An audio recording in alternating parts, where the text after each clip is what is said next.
السلام عليكم، مرحبا بكم في فيديو جديد. نتمنى نلقاكم هذا الفيديو في احسن الاحوال. اقتراح اليوم ضمن سلسله حلويات العيد، غادي نقترح لكم هذه الحلوه اللي سبيسيال، لا من ناحيه المذاق لا من ناحيه المكونات اللي بسيطه بزاف، بعض الاضافات كتعطينا واحد الحلوه اللي كتحمق بمعنى الكلمه.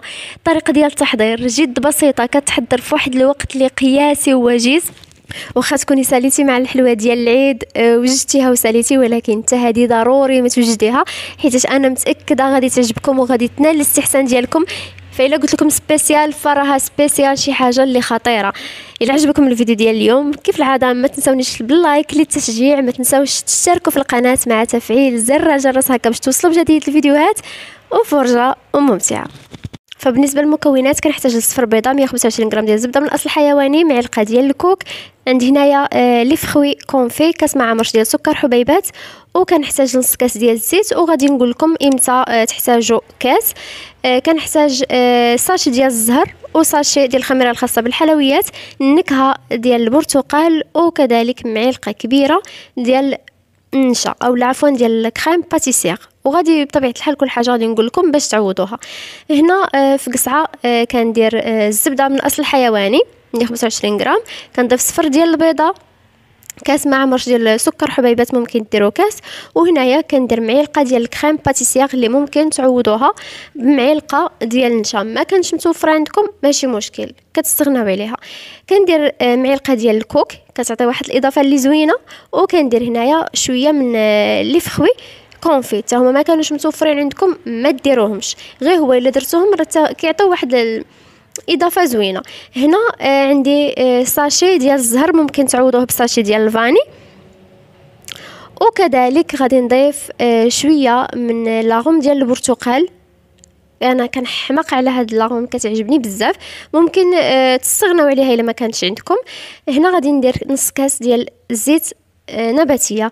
الا كنتو درتو زبده المارغرين كديروا كاس ديال الزيت، درتو الزبده من الاصل الحيواني كديروا غير نص كاس.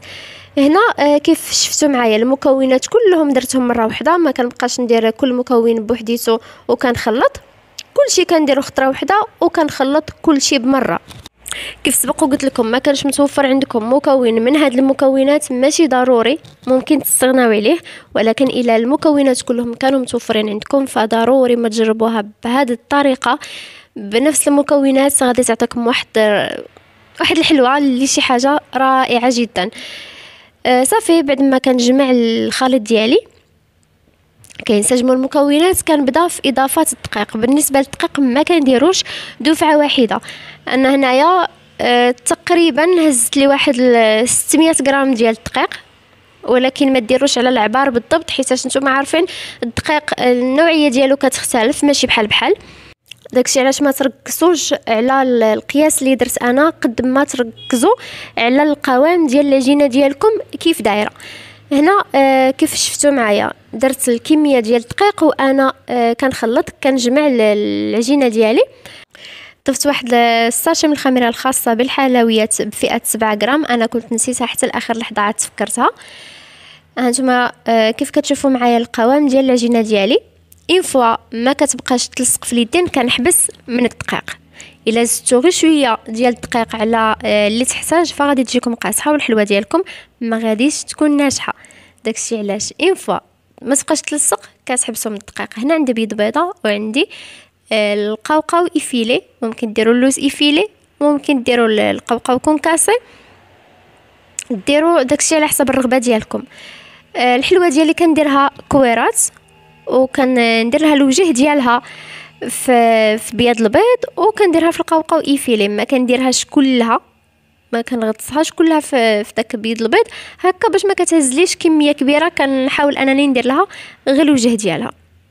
وممكن ديروهم كويرات، كطيبوهم عادي في الفران حتى كيطيبوا، كتخرجوهم وكديروهم في دهنوهم بالعسل وديروهم في الكنافه، اولا كدهنوهم كتغطسوهم عفوا في الشوكولاط وكديروا لهم الكنافه، حتى هكا كيجي المذاق ديالهم رائع. غير هو الا درتوا هاد الطريقه ديال الشوكولاط اولا ديال العسل فمن الاحسن انكم تنقصوا بالكميه ديال السكر هكا باش ما تجيكمش حلوه بزاف. طريقه ديال التشكيل نتوما ديروا داكشي اللي بغيتوه على حسب الرغبه ديالكم. غير هو المقادير يبقاو هكذا مضبوطين باش تحصلوا على نفس النتيجه ونفس المذاق اللي كنقول لكم. صافي هنايا كنستمر بنفس العمليه حتى كنسالي هاد الكميه ديال العجين اللي عندي كلها، وكندوز للمرحله المواليه. بالنسبه لهاد الكميه ديال العجين فراه كتخرج كميه لا باس بها، وانا درت الحبات شويه كبار. نتوما الا بغيتو تصغروا في الحجم فغادي تخرج لكم بطبيعه الحال كميه اكبر. غير هو الحجم نتوما كتحكموا فيه، ديروا حجم كما بغيتو سواء كبار او لا صغار، حجم على حسب الرغبه ديالكم. صافي بعد ما ساليت حتى جيت هنايا لي سوريس كونفي قسمتهم على زوج وكنديرهم وسط من الحلوه. انا النص درت له هاد لي سوريس والنص احتفظت به هكاك. نتوما كان عندكم اللون الاحمر واللون الخضر كديروهم بجوج، ما كانش متوفر عندكم اولا درتوه في شي حلوه قبل وبغيتو تغيروا فممكن. الا بغيتو تغيروا كديروا واحد الحفره في الوسط ديال الحلوه، كتدخلوها للفران وهي كطيب كتوليو تضغطوا على ديك الحفره هكا باش من كطيب ما كتنفخش وكتسد لكم. داكشي علاش ضروري توليو تضغطوا عليها هكا باش كتبقى ديك الحفره باينه. وها نتوما كيف كتشوفوا معايا هو كيطيب. بالنسبه للطريقه ديال الطياب، الفران راه كيكون درجه الحراره مهيله باش ما كتحرق لكمش وما كتخطفش. وكيف كتعرفوا هاد النوع ديال الحلويات راه ما خاصهمش يتحمروا، كياخذوا غير واحد اللون خفيف ذهبي صافي. من بعد خديت الناباج وبديت كندهن الوجه ديال هاد الحلوه. كتعطي الناباج كيعطي واحد اللمعه زوينه لهاد الحلوه. كان متوفر عندكم من الاحسن انكم تدهنوه، ما كانش متوفر عندكم ماشي ضروري.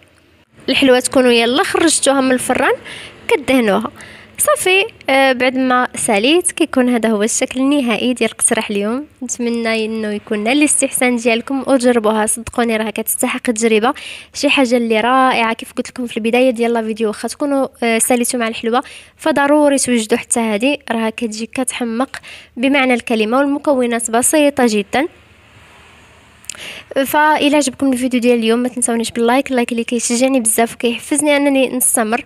ما تنساوش تشاركوا في القناه مع تفعيل زر الجرس باش توصلوا بجديد الفيديوهات. كنستنى تعليقاتكم، ارائكم، اقتراحاتكم الفيديوهات الجايه ان شاء الله.